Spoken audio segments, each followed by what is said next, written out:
Greenbackers, for giving us this chance to introduce our business and give you a sighting of what we do and how we are different. In Vortex, we build scalable end-to-end clean tech solutions using disruptive IoT technology. At our core, though, we're data-driven. We source, capture, and generate data that gives insight that in turn triggers decisions and actions.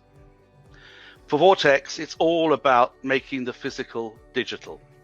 We focus on applications for smart cities to improve their health, environment, and resource efficiency, for transport infrastructure like rail to enhance their safety, security, and operating efficiency, and for heavy industries to retrofit the digital and transition them to greater productivity under Industry 4.0. Air quality monitoring and pollution detection, as you can see, are key applications, along with others that benefit resource efficiency. We use an innovative mix of trending technologies, especially in artificial intelligence and sensor arrays that are, if you like, the nervous system of the body of our solutions, while the mesh network is the backbone. The problem I want to talk about today is air pollution. Globally, it's the fourth largest killer, with over 7 million premature deaths per annum, according to the WHO. And now, worryingly, it is shown to weaken human defenses against COVID-19. Political inertia and funding needs are slowing down the clean air enforcement. But the real challenge is the technology gap. In Vortex, we believe in the maxim, if you can't measure it accurately, you can't manage it effectively. Most existing air monitor networks just don't cut it. They are costly, high maintenance, and not extensive enough in terms of geolocation, accuracy, and frequency.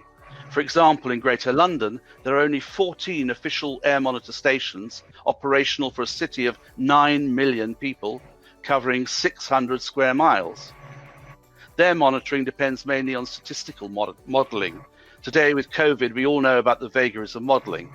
So this is where our cost-effective solutions meet the compelling need. For smart cities, our product Parser delivers air monitoring combined with smart parking. By hyperlocal, we mean citywide coverage of air monitors down to the level of every street, every school, every hospital, wherever needed.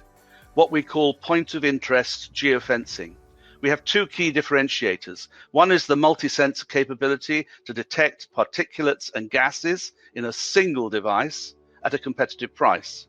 And then there's causal analysis, where we use AI to track the source of pollution. Parser can also detect vacant on-street parking, classify vehicle types, and measure traffic flow and noise levels. It allows cities to monetize the solution through parking. At an industrial scale, we work with Tata Steel, whose major steel plant in Port Talbot is one of the largest in Europe.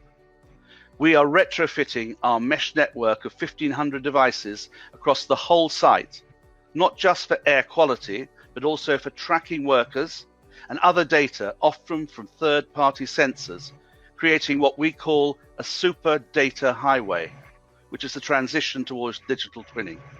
Where have we come from?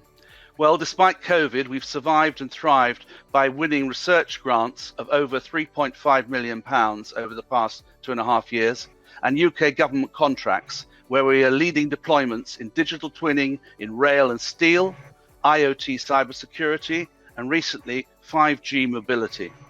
To meet demand, we're now scaling up our team. We have over 250 IP assets identified by Deloitte, our IP advisor, who help us position our IP for first mover advantage in what is a very fragmented global sensing market, which is worth $13 billion per annum. Gartner has elevated us to their Magic Quadrant for emerging smart city technology. As you can see, we've got some strong commercial traction.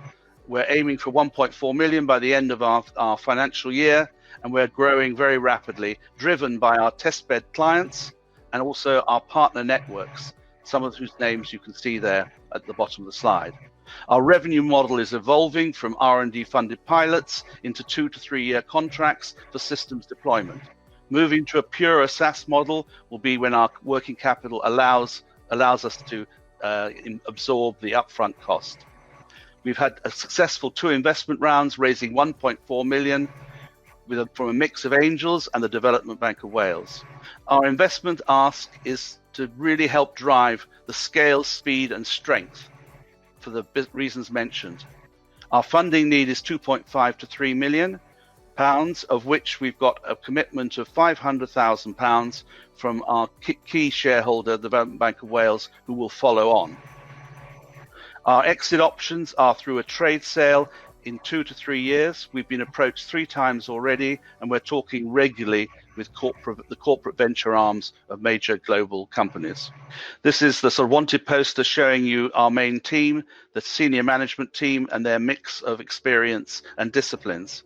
Also our board, who add value to the business by being experts in driving a scale up of businesses, as well as being experts in finance, private equity, and also data science, which is critical for any IoT business. So come please and visit us, come and talk to us more, learn more, but more importantly, help us make the world a healthier, safer and cleaner space for everyone. How are you protecting your IP in Vortex? At the moment, primarily through trade secrets, talking with our IP advisors, Dyce, they think that we're cutting across a number of addressable markets and a number of patent areas, and they recommend that we don't go to a patent strategy yet. We do have 1 patent out there pending. We've got 8 in the pipeline, but we're primarily through trade secrets and obviously protecting trademarks. Questions come in from Anonymous, which we get a few of. Are you using the equipment and monitoring in residential applications? To date, we have started with, we're for example, we're deployed in 5 local authorities in the UK, 3 in London and 2 in Wales, and they are in residential areas as well. So we're monitoring around schools, the level of air quality. But as I said, with point of interest geofencing, a lot of the proposals we have currently in our pipeline are around how can we actually put our air monitors around key areas like schools, care homes as well. So we are looking at that, but under the auspices of the local government's priorities. Thank you, Alex, and for all that you're doing for the very real problem of air quality in this country and elsewhere. Thanks a lot. Thank you.